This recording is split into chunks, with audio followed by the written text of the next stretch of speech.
I first met Johanna Drucker at a small press book fair in Bryant Park in 1977. I'm a little embarrassed to say how long ago it was. And our mutual interest in visual and verbal art and work at their intersection has been a common bond ever since.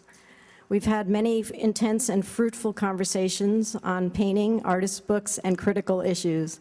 In addition, Johanna contributed an essay to the very first issue of Meaning, the journal that I co-edited with Mira Shore, who's sitting there. And that was published in 1986.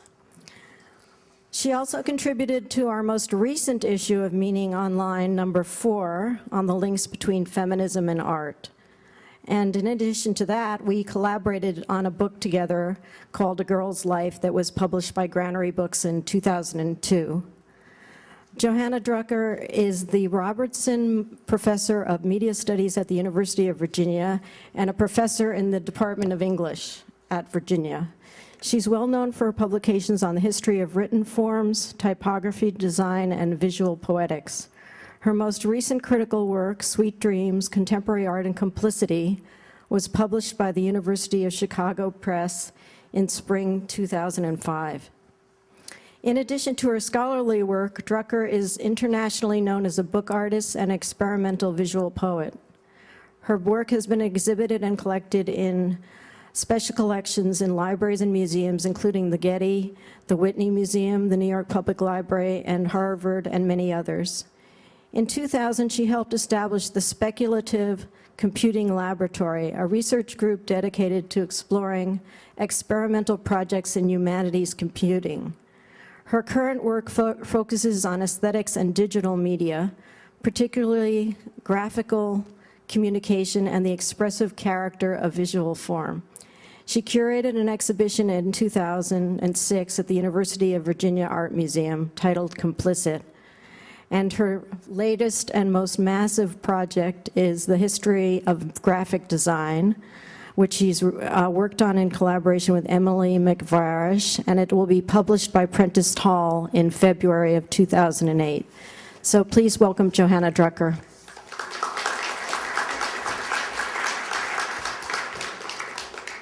Thanks very much, and thank you all for coming.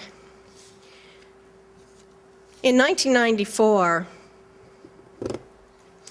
Alfredo Yar did an exhibit called The Lament of Images.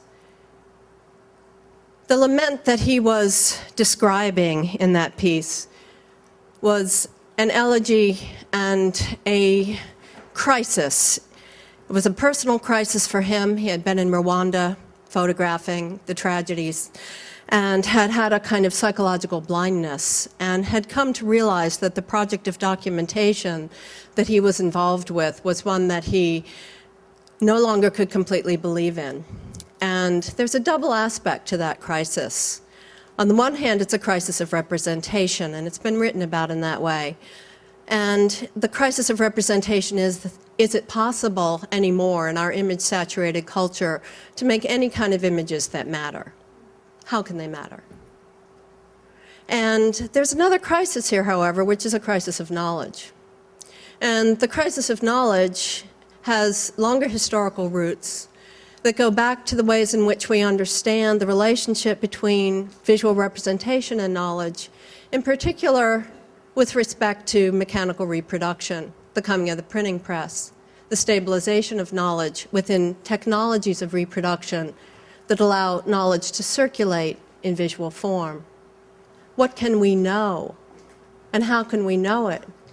Looking at a visual image. So the lament that Yar is describing has both a long historical trajectory in terms of that issue of knowledge and representation, and it has a shorter, more tragic poignancy within the history of the avant-garde and its place within the larger picture of modernism, where we have come to believe that there is a political efficacy for images and that art has a task as the moral conscience of the culture. And this is a concept that goes back to Romanticism and the conviction that the world is broken and that the task of art is to put it right. And that's true in some sense. The world is broken. and it is the task of all thinking persons to put it right. But the legacy that comes to us through modernism and then the avant-garde and aesthetics as it comes to be formulated after the invention of political philosophy in the middle of the 19th century has itself become ossified in ways that no longer allow us to engage with the process of knowing, aesthetics as a form of knowing. And that's the move I'd like to sketch tonight, is to move from a mid-20th century formulation of aesthetics, in particular the work of Adorno, into a concept of aesthesis as a specialized form of knowledge and knowing. I'm going to start with this absolutely shameless and amazing piece of work, because it is probably the piece of work we would all most like to ignore. It is the piece of work we would like to have go away. It is the piece of work that, in a sense, calls out and says, everything you would like to believe about what art is and how it functions isn't true. All right? There's a whole set of issues that come about through the way that Damien Hirst's star-studded, diamond-encrusted platinum disco ball skull, this death head bobble, this piece of shameless bling, has managed to triumph and trump, the art world high-stakes gamble game. And here it is in all of its, absolutely in-your-face absurdity. So it is a kitsch object. It has very little to do with political efficacy or any kind of faith in the secularized notions of salvation and redemption that we associate with the avant-garde. Its very name for the love of God, the fact that it debuted in an exhibition that had the apt name Beyond Belief, and that the exhibition itself, when the skull was originally exhibited, had a celebrity spectacle form to it. There were circles of hell into which the various visitors were placed, so that only those who were the utterly select were admitted to the, holy of holies. And there's some wonderful, wry British descriptions of these particular events. And of course, they had, large thug-like guards around to make you understand that this was a very valuable piece of work. And so here we have this, monstrous thing that is a complete artifice, absolutely created in order to stage itself within the machinations and manipulations of the art world's industries. What are we to make of this? We cannot let it go away. In fact, it is the object on which any idea of what art is, what its identity is, and how it functions in our culture must come to terms with this piece, if only because it is the piece that commanded the highest price tag by a living artist. So it says something to us. In a peculiar and perverse way, I would suggest that this is, at almost a century's remove, a kind of dialogue with Marcel Duchamp's ready-made. Rather than take a piece of, mass-produced, inherently worthless plumbing and invert it, both physically and, in terms of its value, by the way that the naming, framing, pointing functions of art world institutions can be used to muster a framework of value in which the ready-made registers. Here we have, instead, Hirst making this thing in order to absolutely reify the value of capital. It is the only thing this does. It shows that works of art and artists can command an enormous amount of capital and then reify that value through using absurdly, inherently valuable objects within their production. So it is that capacity to command that the work demonstrates and reifies. Like it? Doesn't matter if I like it or not. It's there. However, there's a lot of work that I like a great deal that is in the world of contemporary art. And so before I sketch the move from aesthetics to aesthesis, I'm going to talk about a piece that I happened to encounter in Dallas in November by Phil Collins. You're looking at a still image of a karaoke video and this being the age of YouTube, and you're sitting here with your Blackberries, you can go ahead and Google this and watch the videos while I talk to you. The piece is called The World Won't Listen, and it is a piece about global fanzine culture. It's about the Smiths. Being myself, what did I know about the Smiths? Okay, so I had to be educated to understand who this British punk rock, band was from 20-some years ago and their importance in a global fan culture. And for those of you who don't know the piece, what Phil Collins did, he's a British artist, he went to Jakarta, Istanbul, and Bogota. He put out a call in all three of these cities for fans of the Smiths to come, and then he staged karaoke performances of all the songs on the album The World Won't Listen. So, of course, there were many, many people who came forward. I mean, the Smiths have an international following, and so Collins filmed them in these karaoke performances, and they're absolutely stunning performances. And part of what's interesting about it is they are deeply human. Every single performance shows somebody coming and going from their own fantasy of what it would be to be Morrissey, right, to be the Smiths. So they never occupy the position of fantasy, but they show the fantasy, and the individual character of every performance and every individual is staged against these backdrops. Now, the backdrops are also very funny. He uses American Southwest, tropical paradise, Hawaii vacation. I mean, these are the images out of bad travel posters. These are fantasies of escape, in vacation packages, 3 nights, 4 days. All right, so the entire of this imagery is conceived within a consumer culture and a kind of low-end consumer culture. So Collins' relationship to this material is also very interesting. He's a Smith fan. That's why he did this. He loves the Smiths. He's not doing cult studs. He's not standing and saying, I'm so superior to, the discourse of international fanzine culture. He is international fanzine culture. He's inside of that condition of admiration. And so that in itself is also really interesting. Finally, what relates this in any way to the Hearst piece? This is an expensive piece to produce. It also required the command of a considerable amount of capital and labor. The piece was installed exquisitely in the Dallas Museum of Art, exquisitely. And so the deep, inky theater, the sort of elaborate, huge bays, the large-scale projection absorb you in this completely consumable spectacle. Completely pleasurable. You stand there and you watch these different bodies, these different, characters, these different movements. It is a complete deconstruction in the most sophisticated visual sense of what it is for the culture industries to have this kind of global reach, and yet it is never outside of or superior to its subjects. It is absolutely in sync with and sympathetic to the humanity and aspirations of the people who are pictured in this. So again, a very different kind of project.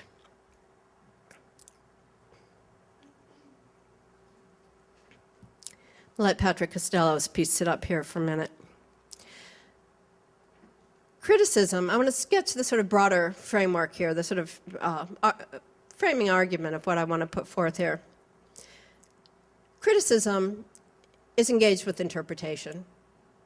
Its task is to help you read, it's to do a reading, it's to perform a reading, it's to lead you into a work and give you a gloss and a handle on it. It says, criticism says, I have a way to look at this and I'll share it with you, and then you will perhaps take away from the work a different kind of experience. It's explanatory, discursive, user-friendly, sometimes artists not so friendly, but the idea is to really make a bridge. Theory, on the other hand, has a very different task. And what I'm engaged with tonight is trying to make a shift in aesthetic theory from aesthetics to aesthesis, which I'll explain in a moment. Aesthetic theory takes as its task the definition of a set of parameters on which to understand the identity and function of works of art. A very different project than criticism. How do we understand what the identity and function of works of art are at any given point in historical time and cultural time? What is it we expect from them? How do we recognize them? How do we know it's a work of art? How do we know what we expect from the work? Now, we know in our time that much of our understanding of how we conceive of the identity and function of works of art does come to us through the legacies of modernism and the legacies of the avant-garde. The avant-garde is a kind of special branch of modernism, right? It's a sort of, heavier, muscly version of modernism. But modernism is a larger historical construct. But modernism, remember, begins at the same time as aesthetics. If we look in the long view of the history of aesthetics, beginning of the end of the 18th century is also the advent of modernism, and that's not surprising. So if we were to look in a historical perspective, we would see that the waves of romanticism that arise in response, and the tenets of romanticism, its responses to industrialization, it's crying out for some kind of, humanistic, emotive response to the mechanization and the numbing effects of industrialization, arise at the same time as the science of aesthetics. Aesthetics is that branch of philosophy that attends to the study of perception. It is concerned with sensation and perception. That's what aesthetics attends to. But aesthetic theory, because now we wed theory with aesthetics, aesthetic theory becomes involved in either the history of objects and a kind of study of their formal properties, their identity, their function and operation. And we can think of a whole history of theorists who are concerned with the study of objects, but it is also concerned with the study of experience, the specialized aesthetic experience, a specialized form of knowledge and experience. And it's that aspect of aesthetics which really comes right out of Baumgarten, the refinement of sensibility, the cultivation of taste, 18th century, that I'm trying to revive in talking about aesthesis. I'd like to make an argument that aesthesis is a way to recover a role for artistic objects, artistic practice, and aesthetic experience that has to do with specialized forms of knowing, ways of thinking, ways of having experience.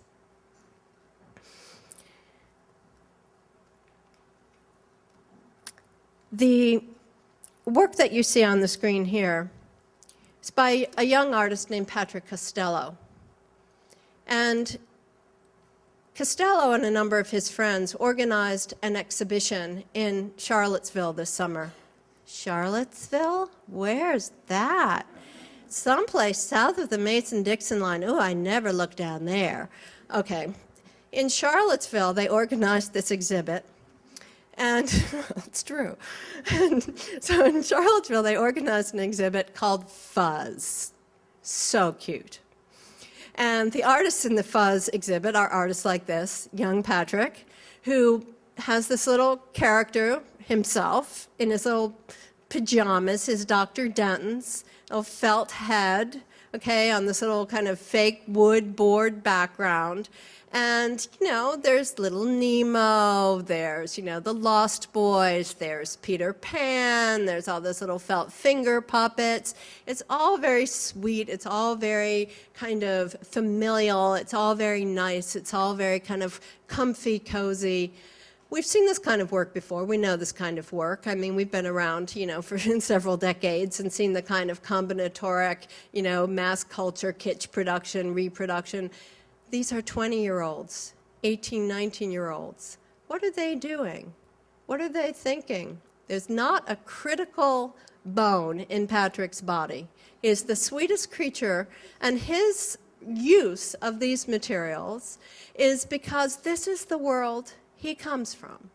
This vocabulary of already made things is what forms the world for him. There is no raw nature out there that he cooks into culture. There's only the culture stew from which he is remaking the possibilities of his own identity, little Nemo Patrick, and his experience.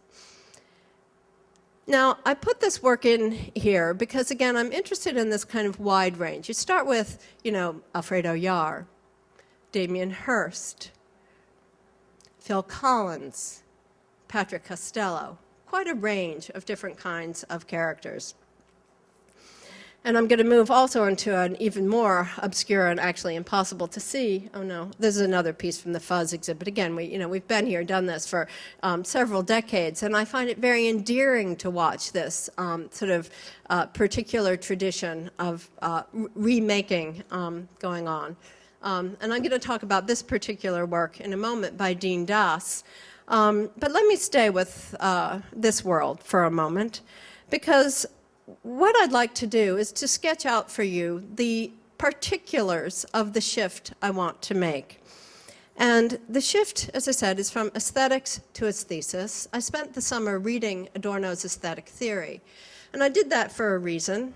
I'm not going to tell you the reason, except that I felt that, no, the reason is Adorno's what we have. Adorno is the last great system maker in terms of aesthetics. Adorno is the last, I have a terrible flippant remark, but I really believe it. Adorno is the, symptom of the pathology that was high modernism. And it's tragic. And when you read aesthetic theory, you see Adorno constantly grappling to try to talk himself into his own belief system. It's a game that's already up. He knows it's going to fail, and yet he continues to try to make the argument. And the argument he's trying to make really comes down to 4 principles. And these 4 principles are that art is autonomous, art is distinct from things in nature by its madeness, works of art are distinct from other objects by their non-self-identical character, and I'll come back and explain what that means in a moment. And finally, works of art by their non-self-identical, autonomous madeness, remove themselves from the world of utilitarian and means and useful, purposeful objects, and in so doing, become resistant. Now, Adorno is doing this for a reason. He is caught, after all, between the Philistines of fascism and the Philistines of the culture industries. He sees no possibility for the salvation of Western culture and thought. So his project really is a historical project. It's a project of desperation. So I have absolute respect for it. The difficulty is not with Adorno, but with what happens to Adorno in the hands of the latter-day saints of Adorno, the apostles of high modernism. And I use those words deliberately, because Adorno becomes sacralized.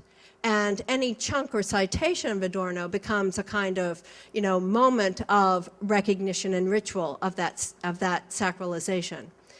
And the problem is that it doesn't fit. Adorno does not fit the world of Patrick Costello or Damien Hirst or Phil Collins. Now, Phil Collins is the piece here that is most comfortable. His work is most comfortable with the kind of critical positions that can be pulled out from Adorno, except that, remember, Collins loves the world he's in. He does not despise it. He does not see himself as morally superior to the world that he is part of. And that's extremely important, I think, as a critique of cultural studies. My critiques of cultural studies are not kind. So, I think it's intellectually thin and morally bankrupt, but just that. So, but we can come back. We can fight that one out. So let me go back to these 4 tenets of Adorno and then show you how I want to shift into this concept of aesthesis, and I'll go back at that point to the work of Damien Hirst. Autonomy, you know what it means. I don't have to explain it to you. But the idea that the world of art and works of art are separate, distinct from other kinds of made objects is the basic premise of autonomy. It comes to be extended to describe art as a separate sphere, distinct and above, independent of the other worlds and the other domains in which we daily participate. The assumption that comes out of the theory of autonomy is that somehow art is above the ideologies, that it's outside of them. It's not. And I'll try to prove that. All right, not that I think you need convincing. Madeness. For Adorno, madeness has to do with the transformation of raw nature into culture. And he says it over and over again. It's the remnant of 19th century philosophy. And again, this is where Patrick Costello and the fuzz creatures are so important to me. We don't have nature. When did we have nature? Nature was a category invented by culture in order to satisfy itself in relationship to various others. But nature's long gone. It's been gone for a long time. We only have culture. We have many raw conditions and cooked conditions of culture that we continually remake. So madeness, in Adorno's terms, have to be reformulated. It doesn't fit. Non-self-identicality. That's my favorite. I actually love non-self-identicality. I wish I could continue to believe in it because it's a wonderful concept. What Adorno means by non-self-identicality, I'm actually considering translating Adorno. All right. Babblefish, right? Okay. Non-self-identicality means that the form that the conception in a work of art and its material expression are not one and the same. Oh, the idea and the expression are not self-identical. I believe that. Conceptualism taught us that. We've had 100 years of conceptualism showing us that. I completely believe that. Of course, I believed it a long time ago as well. I think you could say the same thing about a fork. The idea of a fork and its expression are not the same. Didn't Joseph Kosuth make a lot of pieces about that some time ago? 1 and 3 chairs, 1 and 3 umbrellas. Oh, I see. But for Adorno, this condition of non-self-identicality means that works of art do not resolve. They do not become unitary. They don't have identity. They can't be readily reified. They can't be put in your pocket. They don't turn into, as he calls them, hard consumer objects that would just allow you mere pleasure. Ooh, mere pleasure. Hey, wait a minute. I'm starting to see some things I would like to fix in this theoretical position. Pleasure will be among them. It's coming back. All right. Resistance. Okay, so you have autonomy and you have madeness and you have non-self-identicality. And then you had this notion of resistance. And again, remember that this is high modernism. This is a pathology. This is a particular set of responses, critical, aesthetic, political, philosophical, to historical conditions.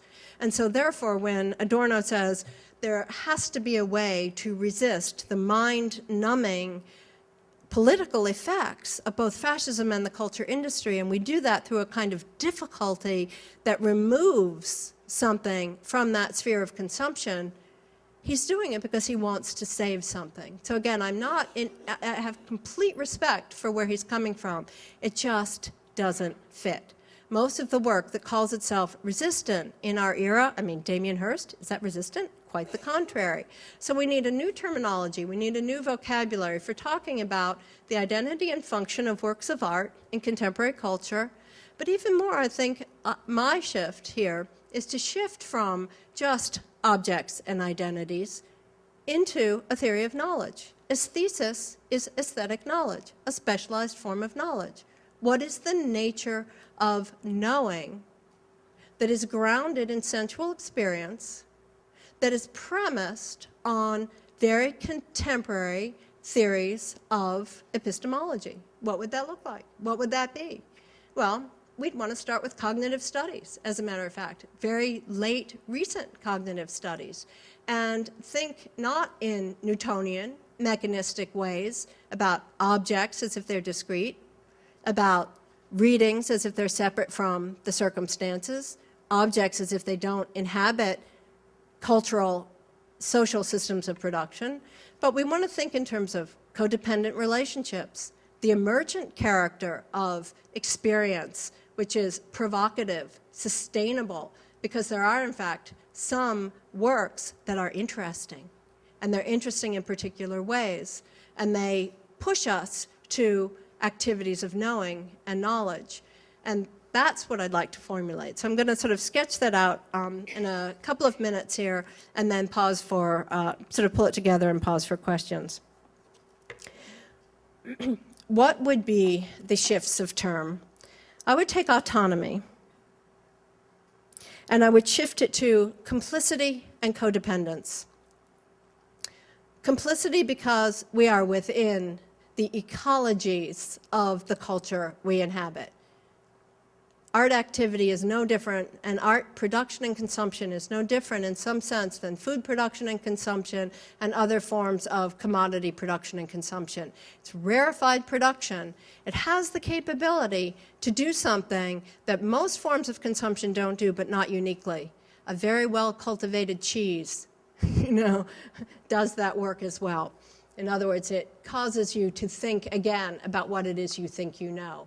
That ultimately is what I ask of works of art, that they give me a way to think again. I think again. Oh, I like that. That is pleasurable to me. It's a drug. It's a mind fix. My mind loves to have to think again. As I said to my friend today, the unimagined life is not worth living. Right? Okay, so it's this capacity to think again. So we have to get rid of this notion of autonomy. I think it's actually quite long gone. But I would replace it again with complicity and then this notion of codependence, that nothing exists discretely. Nothing exists independently. There's no autonomous discrete object. Damien Hirst's skull, that little monstrous thing at the beginning here, isn't a thing in itself. It's a thing because of the way it's able to position itself within all these many systems of spectacular consumption, of the publicity machines, of the machinations and apparatuses. That's what that thing is. It's not a thing in itself. It's codependent with the circumstances it is able to use to position itself and appear to be a thing. So I would say codependence and complicity.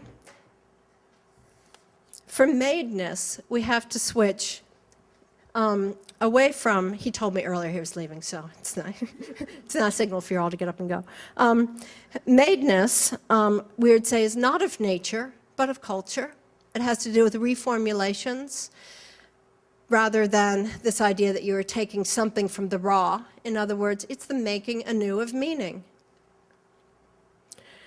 Nonselfidenticality has to be pushed towards provocation.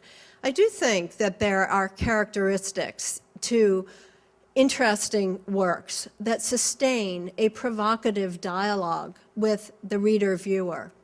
But it is the relationship. It is not inherent in the object. The objects have capabilities, and certain objects are more interesting than others. I will, defend that to the end. There are things that are not interesting. There's bad art. I mean, there's art that's not worth paying attention to. We saw a bunch of art today. We were in Chelsea. There's a lot of stuff that's not worth paying attention to. And then there's work that's really interesting. And why is it interesting? Because it sustains a kind of dialogic relationship with you. It provokes you. There's a provocation. There's a sustained, again, remapping of the cognitive synapses. And finally, this notion of resistance. The notion of resistance will die hard among many because it is the last link to a kind of utopian belief system that came out of, again, it has a long history within modernism and certainly gets reformulated, as I said, in mid-19th century with the coming of political philosophy. And remember that the shift to political philosophy from regular philosophy is that rather than simply understanding or describing the condition of knowledge or sensation or the mind, the political philosophy said the point is to change it. So the task of change, which, again, the world is broken. We do need to fix it. But that task of change that comes to be identified with the avant-garde and with the role of art assumes a moral hierarchy and a moral high ground for the artist and the work of art. And that seems to me to be highly suspect. And that's where I come back to complicity. We are not better than we are not better than the world we inhabit. So change, yes. And again, I would say if you're thinking change, you can think, I'll come back to Dean Das in one moment here. You can think in terms of activism. There's activist art. And, that's fine. Do activist art. But the notion that difficulty in and of itself is a form of resistance that performs some kind of political efficacy, it's just not true.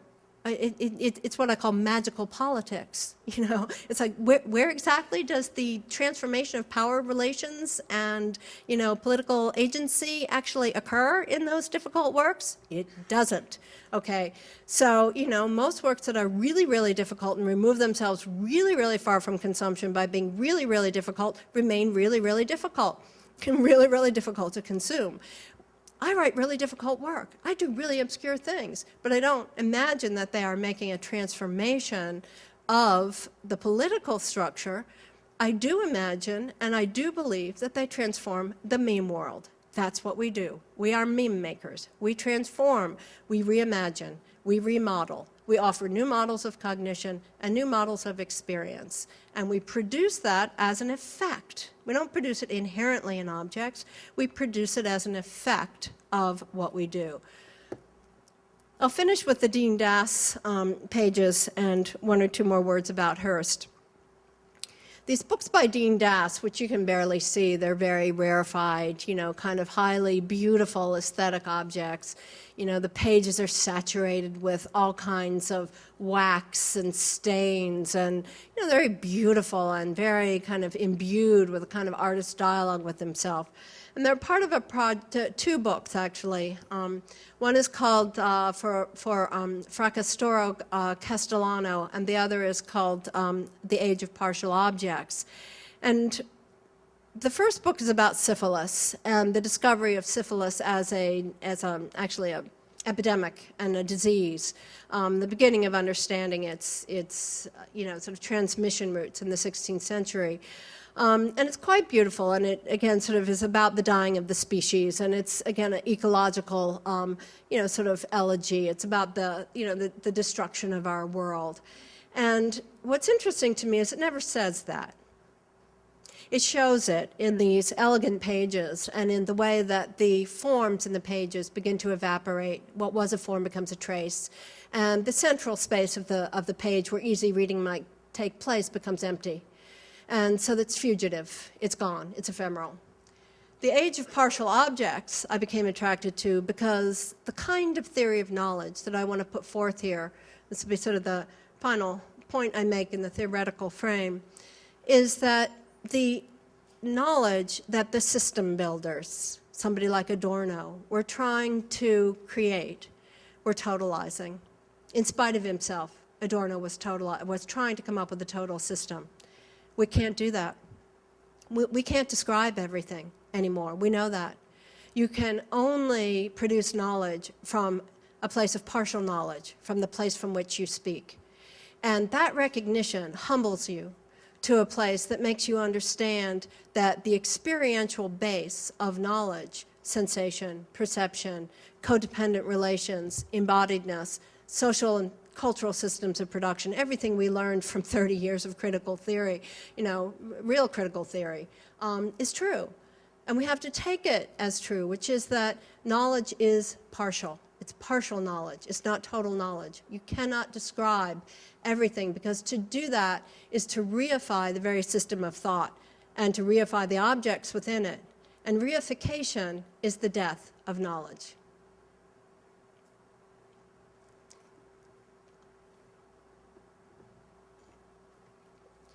This was going to be my last slide, but I think maybe I just sort of said the last thing I need to say.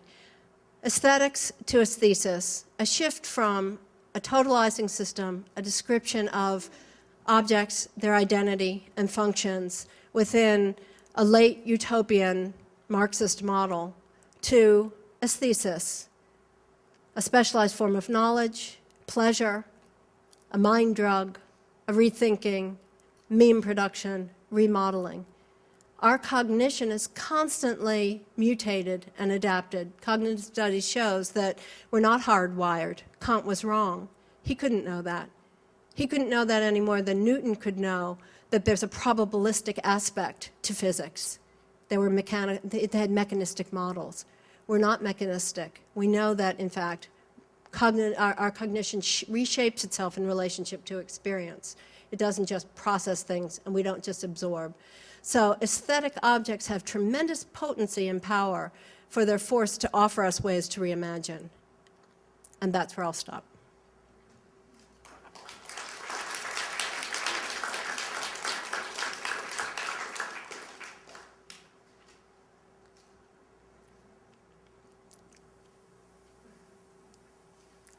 Yes, Charles. Yes, you do.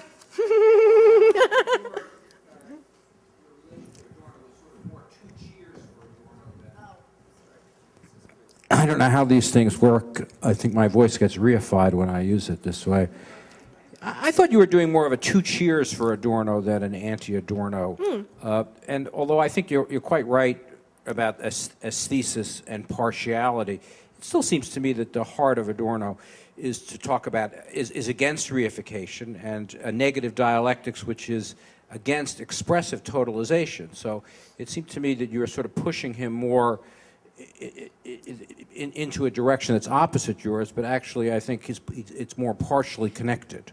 I agree, Charles. I think my problem is not with Adorno, but the Adornoista, kind of mafia. Because what happens is that Adorno has become reified and sacralized. Most people don't really read Adorno, which is why I spent the summer actually reading it and finding there were so many things in there, of course I believe and of course I like, but they're not adequate to describe the world we live in. And that was really my argument, because he is so filled with that late modern world. He can't deal with what you deal with in complicit. And of course, he had an impossible, he couldn't understand popular culture. No. Most famously, his stuff about jazz. So those are real gaps. But at the same time, negative dialectics is still anti-totalization. Yes, I don't disagree with that, but I think the relationship of high art to popular culture has been grotesquely distorted in the kind of legacy of Adorno. So it's not Adorno, it's the legacy of Adorno with which, I have my arguments. It's this idea that there's a kind of, inherent resistance in the high art form that necessarily carries a political efficacy with it.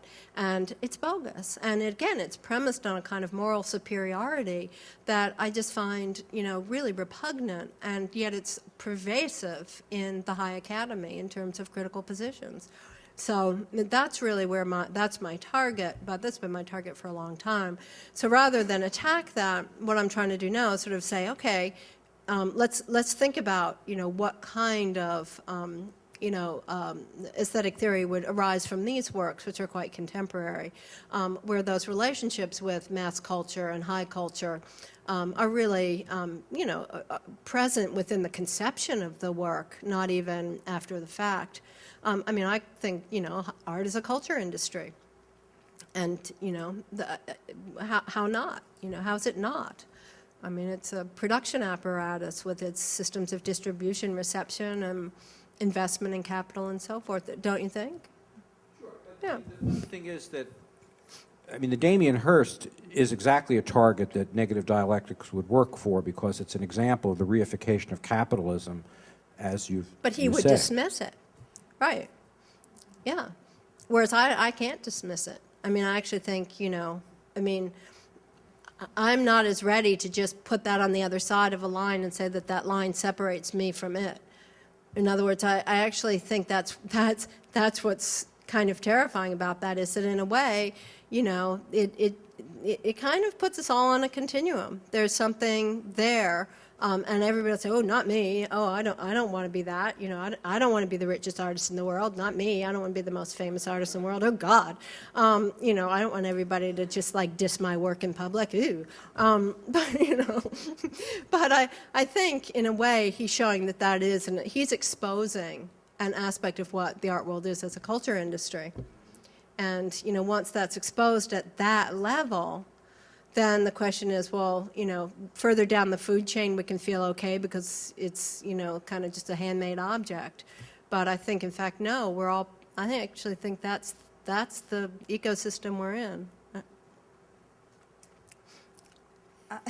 You actually made me like that piece, which I hadn't really thought that much about before. But it ends up seeming through your narrative like a really strong piece that is descriptive in an interesting way. We don't want to give him credit for that necessarily. Yeah, but that's hard. Okay, but I'm left sort of wanting some more information on, because you keep on saying that aesthesis is a specialized form of knowledge, but you dismantled, the points of Adorno, but I'm not sure I was given all the tools for what the new specialized form of knowledge. Okay, fair enough.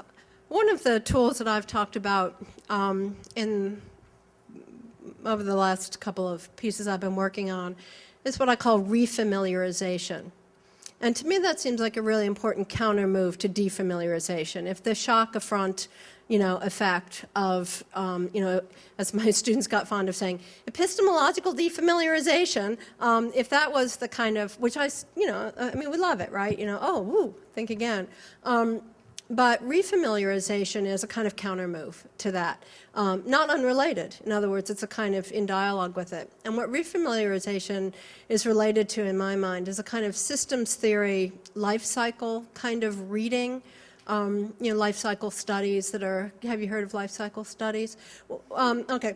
If you were to look at any object of production and try to understand what it is, you would look at it in terms of the labor, the raw materials, the costs, the shipping, the systems of distribution, everything that goes into making it.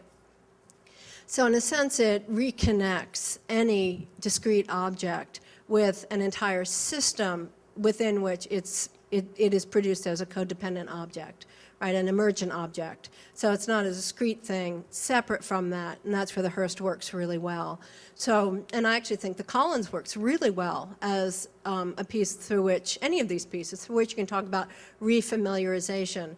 It's a way of, again, rather than thinking in terms of a kind of break and only negativity, there's a way that you're thinking in terms of connectivity. That things are through those connections. So refamiliarization is a term that I've been using to talk about that. So that would be one of the tools for me, because it's, what kind of objects allow you to do those kinds of readings? What kind of objects, provoke you enough, are interesting enough? And, actually the Hurst was interesting enough. Like I looked at it and I thought, oh, that's awful. And then I thought, no, it's not that simple. And so for me, the problem that it posed for me of just thinking through, well, what is that? Was, forced that kind of, okay, make this connection, make this connection, make this connection. So that's a tool to me of thinking. It's like, how do I think about that? But then I come back and I go, oh, but in fact, it still is awful. It still isn't very interesting. It still is a hood ornament. I say, yes, but it's also this. And it's that back and forth, and the fact that it doesn't resolve for me is what makes it interesting. And likewise with the Collins, I could have stood there for hours watching those performances, because every performance was interesting in a different way. And yet they were all related to this kind of notion of, how do we have identity in relationship to the monoculture? It's not a monoculture because we live it as, as experiencing subjects. And so these individuals were, again, a perfect instance of that example of that kind of refamiliarization. I am and I'm not the thing that I identify with. So there's a continual play there, and between them and what they aspire to be. So it's that kind of a reading activity. That's one of the tools. Does that make sense? Do you have a? Yeah, Jerry. Thank you. Can you hear me? I really like your reading of the Damien Hirst skull, and it is terrifying that way. One thought I had, though, where he may have dismantled that terror, is that he bought it back. That, to me, is just completely part of it. Right, to me, exactly. I think that speaks in a way of an onanistic closed system that then is sealed away from the very world that I completely agree with you, that you have to deal with the damn thing. And yet when he bought it back, I was thinking, oops, mistake. But maybe not. Maybe you're right. You see, I don't know. So to me, that makes it even all the more of this kind of, manipulative staging, because it's like, okay, it's the most valuable object in the world. I'm the only buyer for it. But then what I think is that puts him closer to a more suspect Murakami, Richard Princean. When you think you're gaming the system, often the system is gaming you, is what I guess I think. And I thought Hirst had actually gamed it. And then when he bought it back, I thought, no, he played by a set of rules that the art world knows so well, that we would then say what you say. Yeah. So that's interesting, because I actually saw it as sort of setting the stakes higher. Maybe. And making sure that he would actually win that gamble right. to come back and play it again. In other words, because it's not over. It isn't right? over. It isn't I over. think she's really right there. Yeah, it It's isn't not over. over yet. Right. Just like an auction, it's sold today, That's it's right. sold tomorrow. That's right. That's Two right. other small things. It's I've like been, subprime. I mean, he's like the perfect image of the subprime moment, right? You know, we always have it's not by accident. I think. I don't know what subprime means. The subprime mortgage market collapse? I read about it, though. Oh, okay. The other thing I just wanted to say is, I've read about it. I didn't know I what know. it meant with art. The other thing I thought, as an art critic, I felt in a way you were doing an Adorno yourself when you were making art criticism kind of the pop culture and theory kind of a higher calling. I mean, you described art criticism as a describer, more as you said, as a bridge, as a this, as a that, and then theory got all the good stuff. And I actually think, I think, frankly, it's a holistic thing.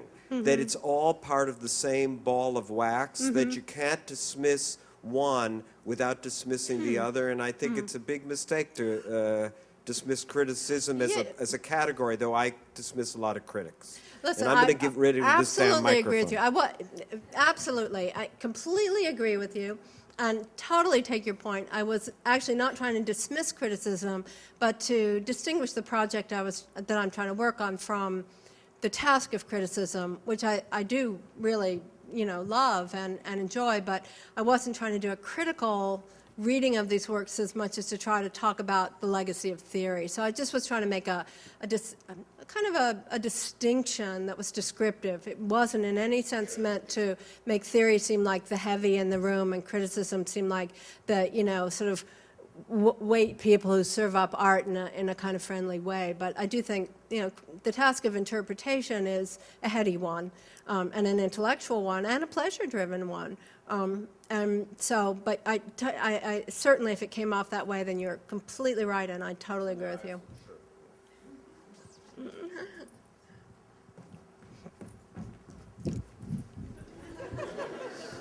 Thank you so much. I'm coming from outside. My name is Doris van Dreyten, and I'm an art critic living in Paris, and I did my studies in Hamburg, so in the tradition of Warburg and Panofsky. So it was strange for me in a way that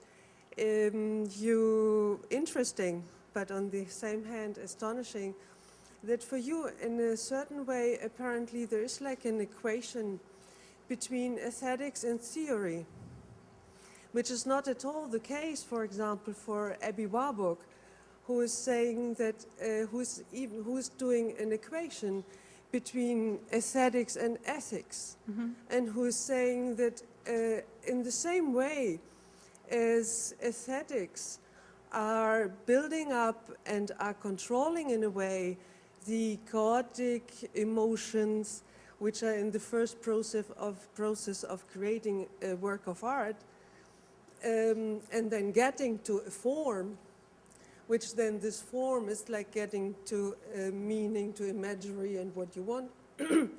In the same way, ethics are controlling and building up our chaotic and emotional way of wanting to act and wanting to behave, and ethics in a way are having this controlling function or this controlling role. I was a little bit astonished about not seeing, maybe I just didn't get it or maybe I just didn't understand that, in not seeing how, for example, you would say or you would explain how aesthetics are dealt with in these works you were choosing. How aesthetics were dealt with, or ethics? Yeah, the part of the aesthetic to create that work, for example. How form is related to emotions and how form is related and how as how the form and the meaning are then getting to us, the ones who are receiving. I'm a critic as well, and then make us write or others just look and understand something. I mean, this is what aesthetics is about, that it is the transfer between what you're creating as an artist to make it understand to somebody else. it's a bridge. That's what I couldn't get. Well, you know, again, the tradition of aesthetics that you're talking about is not outside of what I'm describing. The project I had tonight was really to address aesthetic theory. So therefore, you know, my address is towards the kind of reformulation of theory that comes out of critical theory, that comes out of a particular... But there's so many theories, so how do you do the difference? I mean, already if you do the difference between Abby Warburg, Panofsky, it's like it's their world in between. And then from there going to Adorno and just quoting here and there some little things, all of a sudden I'm getting like a little warm about it because that's really the culture I'm coming from. Well, I agree with you that aesthetics that Adorno does not own aesthetics. Okay, I mean, you know, and that's true. But I think that, again, the particular discussion that I'm trying to put forth here does have to do with the legacy of Adorno in particular, and therefore that's the focus, all right? So, you know, insofar as we could talk about artist experience and we can talk about the transformation of idea into form and look at the legacy of many other thinkers, aesthetics is a very large field. And I did say that at the beginning. I said, you know, you can look at the history of aesthetics, and there are a whole legacy of you know, incredibly important writers who are looking at the aesthetics of form and objects and their identities and also their functions, as well as looking at aesthetics as a form of experience. And these things are not binaristically opposed to each other. So I think, you know, again, it's not that I'm trying to bracket those, you know, that wonderful tradition of intellectual thinking about art and aesthetics and form out of the field of aesthetics. But I am trying to, in this particular project, address the legacy of Adorno in particular and the way that his aesthetic theory has come to occupy a particular place within cultural studies and critical studies, at least within the American Academy and the British Academy. So I think maybe it's just a matter of understanding what the project is. But, you know, if we came back to the study of aesthetics as you're describing it in terms of form and experience and so forth, I would still suggest that we would want to take that conversation up from a contemporary place in terms of thinking about the nature of knowledge and experience, which would be a more kind of what I would ground it in what the literature would call radical constructivism and the work of people like Ernst von Glasersfeld and the kind of, you know, thinking about epistemology from a contemporary point of view. So, of course, I love and respect Panofsky and Warburg, and you know, they are all about the social production of meaning and the reading of form. So. And yes, and I think recovering them is also, again, part of this task, which is to look at things and attend to them. But I look at these things. I love looking at them. And that's part of, I think, what, you know, they are visual objects. So, you know, I don't disagree with you. I just think, again, the project I'm sketching out here is specific in terms of why I'm talking about aesthetic theory in this context. So that's all. But thank you for your remarks. I mean, it's important to remember that broader intellectual tradition, for sure, and all that it still has to offer. So.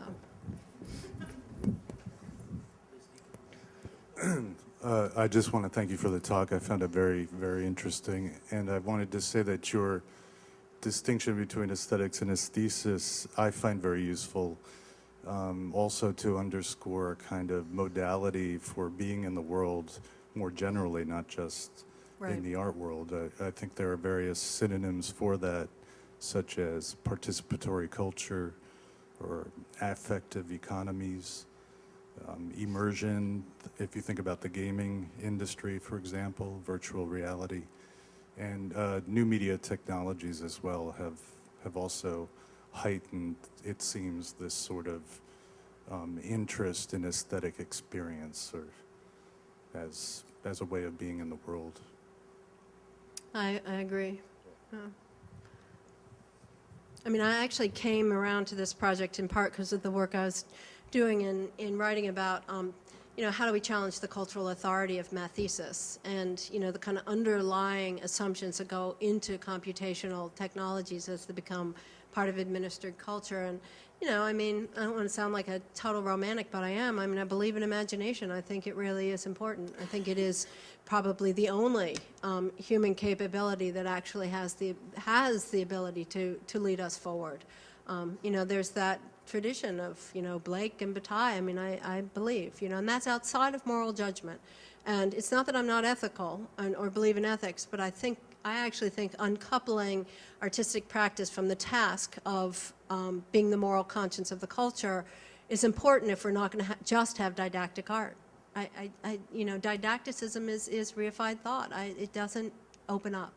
So that's really my project. But actually, this just happens to carry forward with that. You mentioned the crisis of knowledge, and that you open up a possibility of pleasure in looking, and how might that relate to a pleasure in making, especially how the you mentioned in your recent book the challenges of the artist versus the production values of, say, the culture industry, and especially how that might relate to personal craft and artisanship. Gee, doing yoga or moving or making things, I know for myself that is a physically therapeutic exercise, that is a psychologically therapeutic to process things physically. And I do think that there's a difference between virtual experience and embodied experience. We're always embodied, it's like even you're sitting there in front of the screen. I do think that, but the pleasure of making does not always translate into a pleasure of viewing, much as we would like it to. I think, again, we know there's still bad art. There's good art that's, there's interesting art that's not necessarily perfectly made, and it's, my line with artist books, it's like I'd much rather look at something that has high conception values and low production values than something that just has high production values and no conceptual values at all. So I think it really comes down to cases. It's like, what is the object you're looking at? And is it succeeding on its own terms? And are the terms interesting? And do they produce some kind of dialogue with a viewer or not? So I'm not sure I've answered your question, but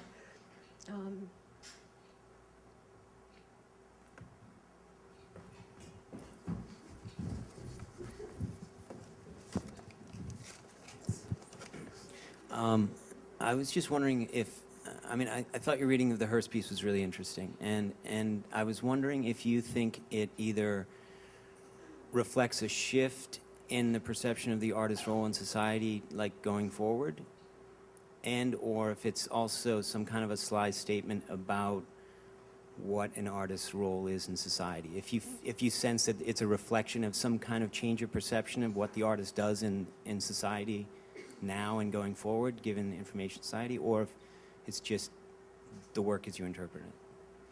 Yeah, I'd be curious to know what you think, but I think it's not that look, Jeff Koons was doing this, 20 years ago. When Warhol did the dollar sign paintings, he was playing around with that, it's like the bigger the painting, the more, the bigger the dollar sign, the more you pay for it. I think that, there's a long tradition of, Yves Klein and the immaterial zones of pictorial sensibility. There's a lot of ways that artists have called attention. And again, I go back to Duchamp and the Armat and the urinal, the fountain, is that, conceptual artists have been very interested in exposing the way that value is produced through the institutions of art. So I don't think it's really a big shift in that way. It's just a kind of, it's almost like a marker, like a milestone or a watermark of how high the stakes have gone in that game. But I do think the thing that it shows is that, for art to matter, in a certain crass world, it has to be able to command capital, and if it can't do that, then it's a low stakes player. In other words, it's not going to be taken as seriously. And I would that were not true, but it often is, at least in the immediate moment of things appearing on the horizon. I mean, over time, you know, the temporal dimension in there, often things that are quite ephemeral and, you know, don't have a lot of capital investment become things that are very valued. But so, you know, I think that, again, we've seen a history of this kind of conceptual engagement for a long time, but it does set a kind of benchmark. And, you know, in a certain crude way, it says art is still important. We can play up there with, you know, the condominium game or whatever it is. It's universally very pro-art and pro-creativity, because what you said that I was thinking about was that as you're working with extremely expensive materials, so if you take an extremely expensive materials and then you don't actually alter them, but you reconfigure them, reconfigure them, and therefore add additional value. What he may be interpreted as doing is just doing his artistic activity, which is a very powerful economic the question statement. of where the value comes in. I mean, I would sort of argue that, you know, the diamonds don't really get more valuable for being stuck on that skull. You know, the piece as a whole, it acquires a certain kind of value, but again, it's within that set of machinations and so forth. It's, you know, whether it's for its artistry in the sense of the object or the artistry in the sense of the larger game, I think is the question there, you know, how those two things match up. You know, it's an artistry of capacity to position oneself and manipulate that really is the, you know, part of the skill there. Or that's the artistry, in some sense. It's not the bauble, you know, it's not the little thing. Yeah. Though I like baubles, you know, I mean, it's funny. Hi, I just wanted to, you talked a little bit about curatorial practice in a sense, because you brought up beyond belief, you know, the skull being part of a greater exhibition that deals with belief systems that are, you know, almost probably greater than the art world itself. God, death, birth. Yeah, right, big ones. Those big topics. And, but a lot of the artists that you're talking about are dealing with those, you know, the sort of bigger topics. And then you mentioned fuzz, and you know, I don't know if you've seen Unmonumental at the new museum, but I was sort of wondering if you would talk a little bit about curatorial practice within the museum situations and how that might be, you know, related to things that you're thinking about in terms of cultural studies. Right. Yeah, you know, I mean, that's a great question. I'm not really, you know, sort of prepared to answer it. So, not having seen, maybe you would like to answer it. Well, I think it's interesting that you build a monument and have an exhibition called Unmonumental that is really directly sort of from a lineage of, you know, Duchamp, Beuys, Richard Tuttle, you know, collage, and that is a you know, a kind of monumental sweep of 20th century culture, and you know, really dealing with a lot of the kinds of utopian theories that, you know, that Adorno was professing. So on some level, you know, maybe not directly, but indirectly, you know, considering this a time of monuments crashing and yet creating. So I was, you know. Well, you know, I think, again, the function, you know, of these institutional venues is anthropological and sociological in the deepest sense, which is to provide a venue through which to call us to attention and to pay attention to, you know, in specialized ways.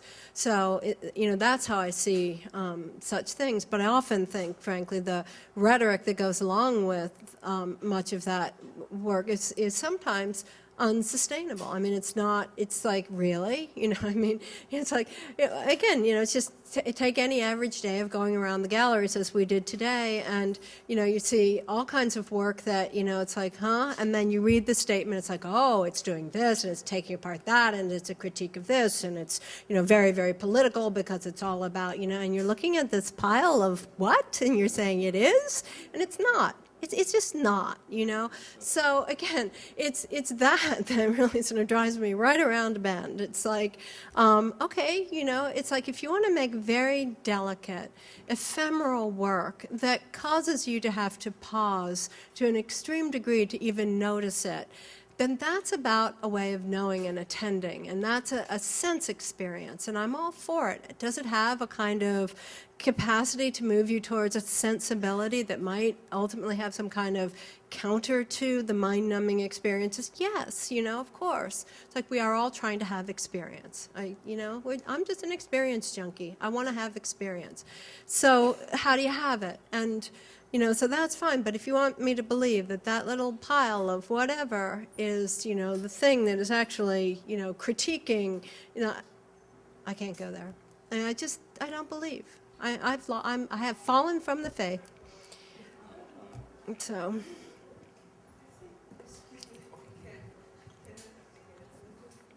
That's so interesting what you're saying, that you're falling off belief. I think there was never the belief of these piles. I think it's just a complete misunderstanding of Duchamp.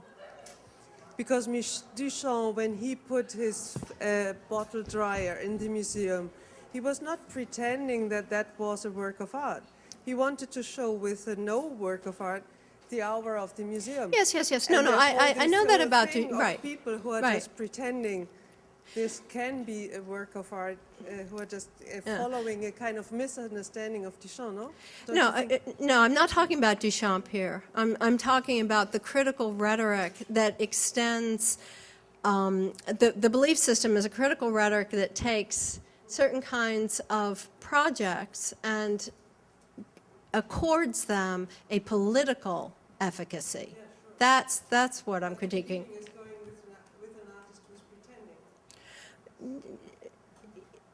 The artists are not necessarily pretending. I think they believe. I just don't. I'm not talking about Duchamp here. Okay, I'm not talking about the history of conceptualism and the ready-made. I'm talking about a discourse of supposed politics around objects that don't sustain that rhetoric, in my opinion. So it's a different conversation than the ready-made conversation. So.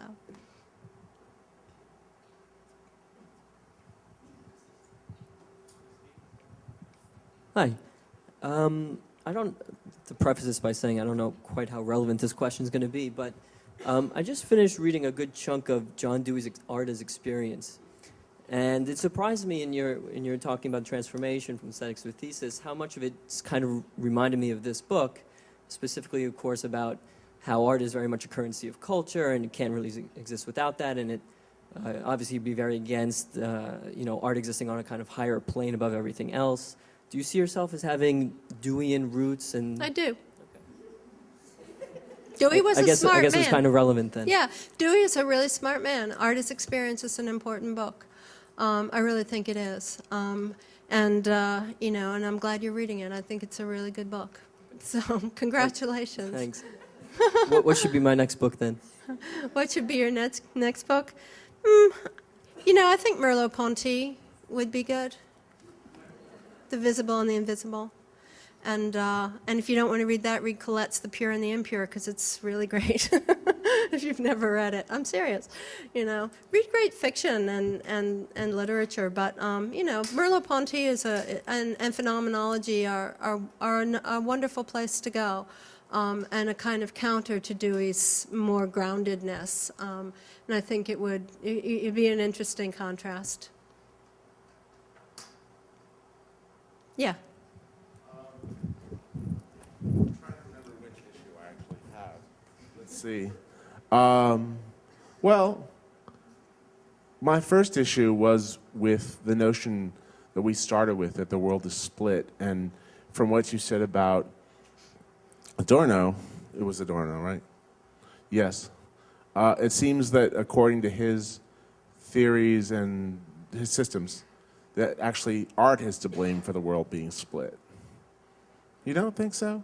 That the minute we diverged, that the minute we stopped reflecting nature, that we started reflecting something else, that it didn't split off in the world? Oh, I see what you're saying. Yeah. Let me maybe finish your question. Okay. Yeah. Well, there's sort of two things there. I think it starts with Impressionism as early as that. I'm sorry to interrupt. There's sort of two things there. One is, what is the relationship of art to nature in a philosophical sense? In other words, the very act of making, Adorno says, is that moment of transformation. And he has a whole theory about the shudder, that kind of moment of realization that's a kind of transformative. It's no longer simply what is, it is now something that is made. So there is a kind of, at least a divide there for him between that condition of what is a priori and that which is made. So he does describe that in a split. But actually what I said at the beginning was not that the world is split, but that the modern project that really begins with Romanticism is that the world is broken.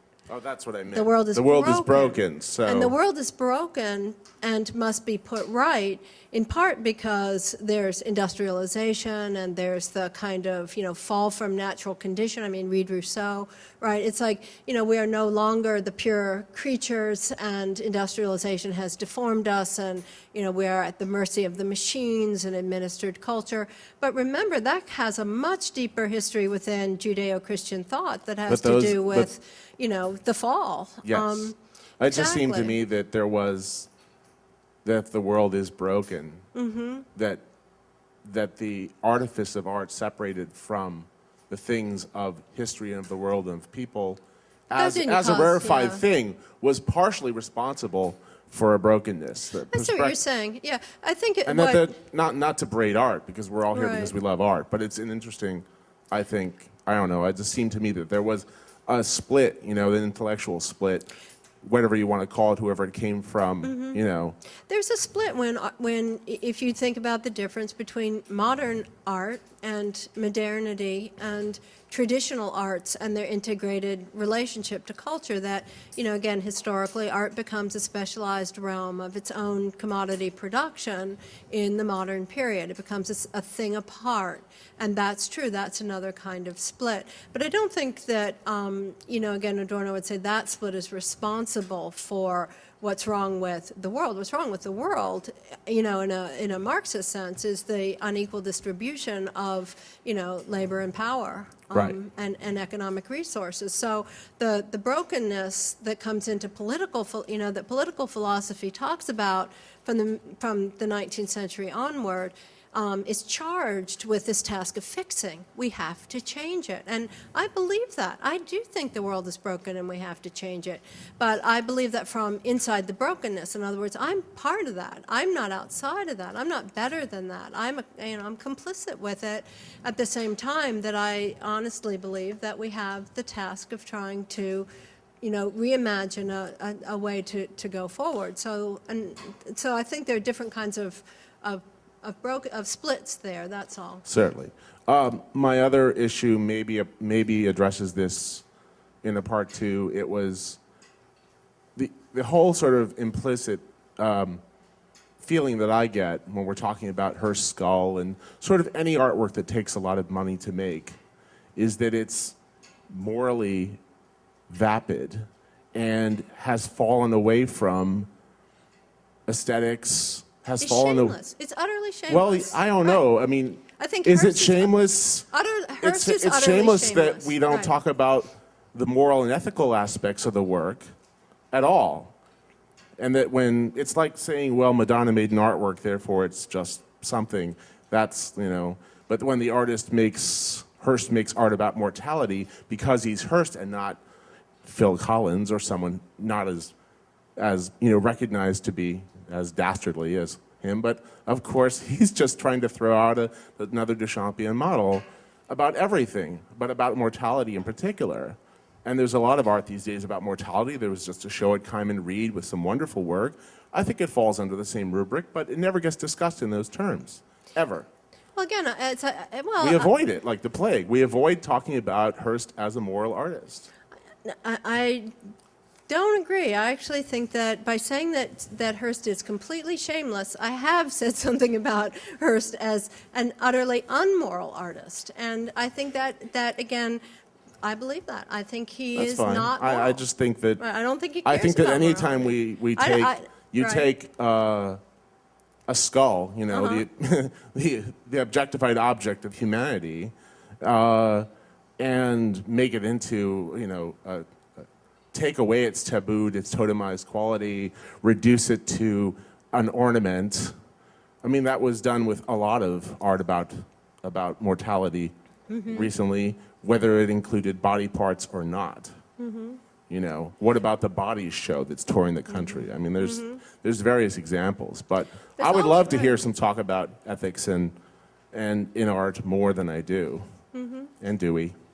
Well, you know, if that's the direction you want to write in, you should write in that direction. Again, aesthetic territory and discourse exist to be invented, and conversations are all to be made.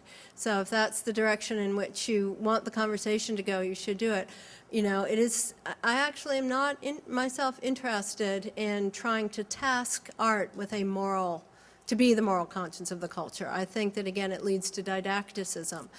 To turn around and try to read Hirst in a moral tone, I think, is to, it's useful, but I think it misses the point, which is that he is really deliberately shameless and trying to move and trying to make it impossible for those arguments to even take hold. You know, it's like he's thumbing his nose at it. He's, you know, what? You're going to say, oh, I'm not ethical? I mean, it's ridiculous. It's beyond belief, all right? He said so himself. So I think that's a good moment to end. Thanks.